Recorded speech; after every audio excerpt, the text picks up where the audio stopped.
Shalom Aleichem mes chers amis, j'espère que vous allez tous bien.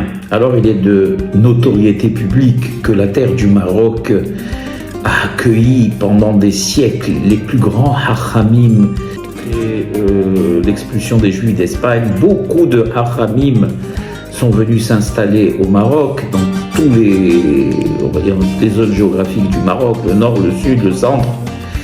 Et bien sûr, il y a une famille que tout le monde aime particulièrement et dont on aime particulièrement les histoires, c'est la famille Abou Hatzera. Et voilà encore, j'ai l'occasion de vous raconter encore une très très belle histoire concernant Baba Meir. Alors laissez-moi vous expliquer qui est Baba Meir.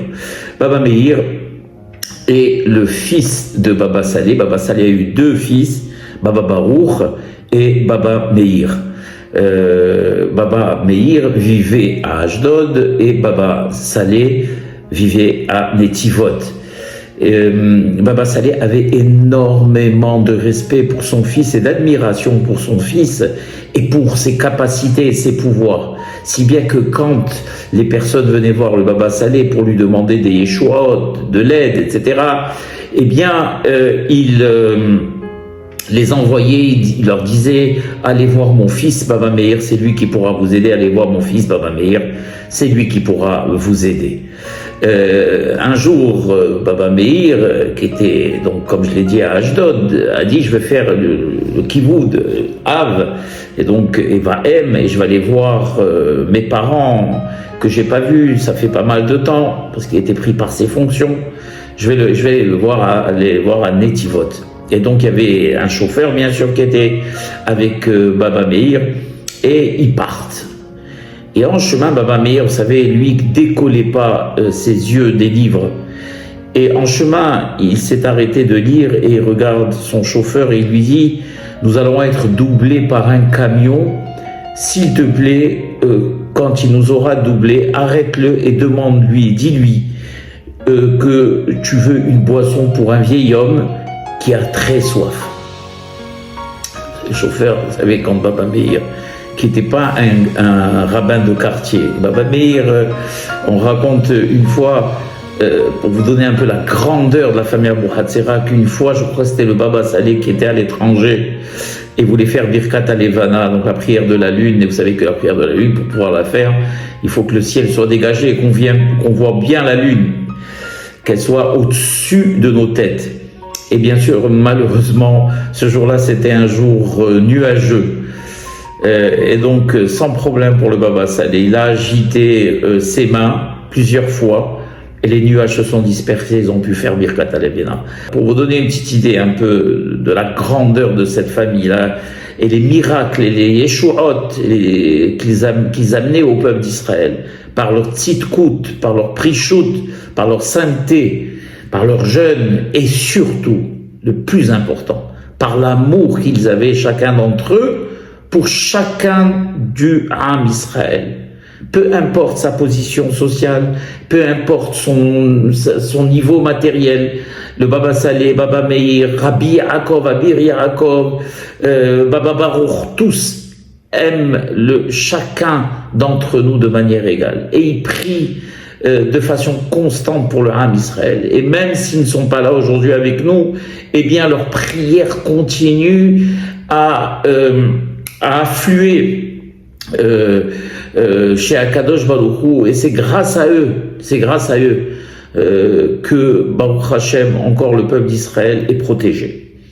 Et donc, voilà, comme l'avait prévu Baba Meir dans notre histoire, le fameux camion, double la voiture du chauffeur de Baba Meir.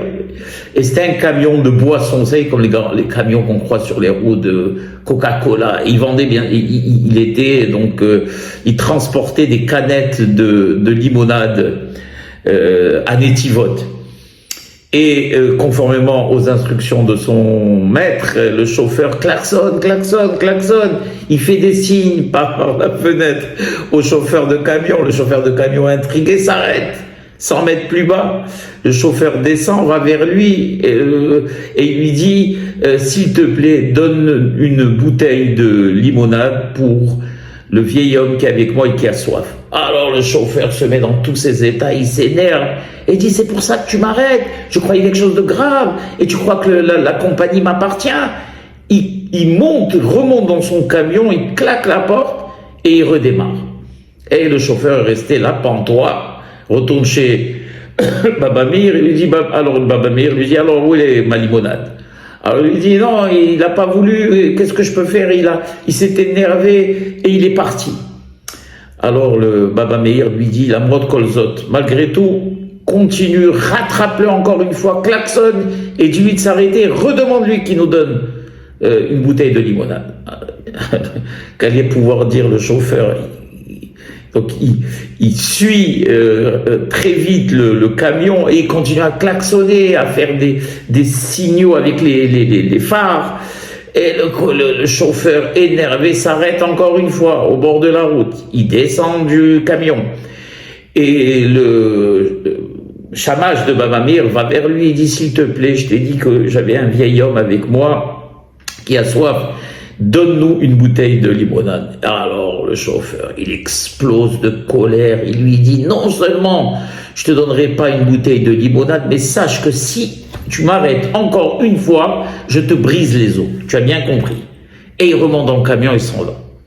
Le chauffeur retourne chez Baba Meir, il lui dit, alors Baba Meir dit, alors où est la bouteille de limonade? Il lui dit, non seulement cette fois-ci s'est énervé, il n'a pas voulu me la donner, mais en plus il a menacé de me briser les os. Alors Baba Meir lui dit, qu'est-ce qu'on va faire? On peut rien faire. Le chauffeur était intrigué par la réponse de Baba Meir, mais quand Baba Meir dit quelque chose, pas trop l'interroger. Et donc, il lui dit, Baba Meir, allez, continue la route qu'on arrive à Netivot. Donc, il continue.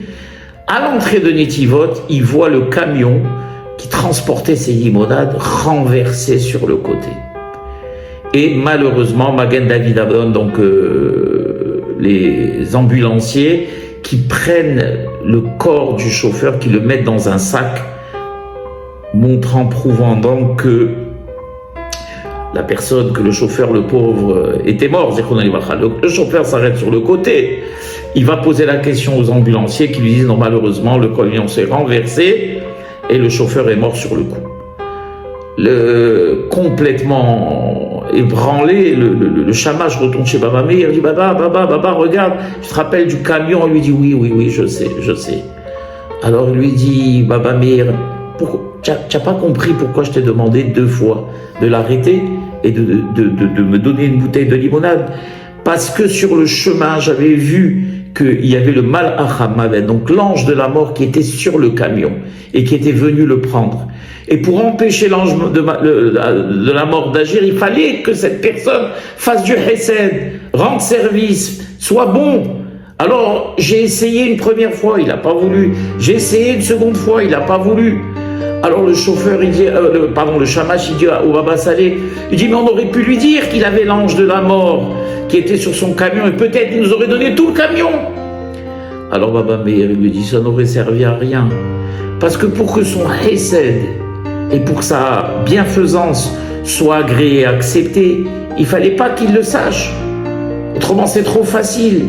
Akadosh Baruch Hu nous amène des épreuves dans la vie et il nous demande de prendre des décisions pour le servir devant une épreuve. Si nous, on connaît l'issue de cette épreuve et qu'on prend une décision, cette issue est bonne et qu'on prend la décision, eh bien, on n'a aucun mérite. Dans toutes les décisions qu'on aura à prendre dans notre vie, où on se trouvera à la croisée des chemins et devant des dilemmes, eh bien, il faudra qu'on choisisse de se jeter à l'eau, comme on dit.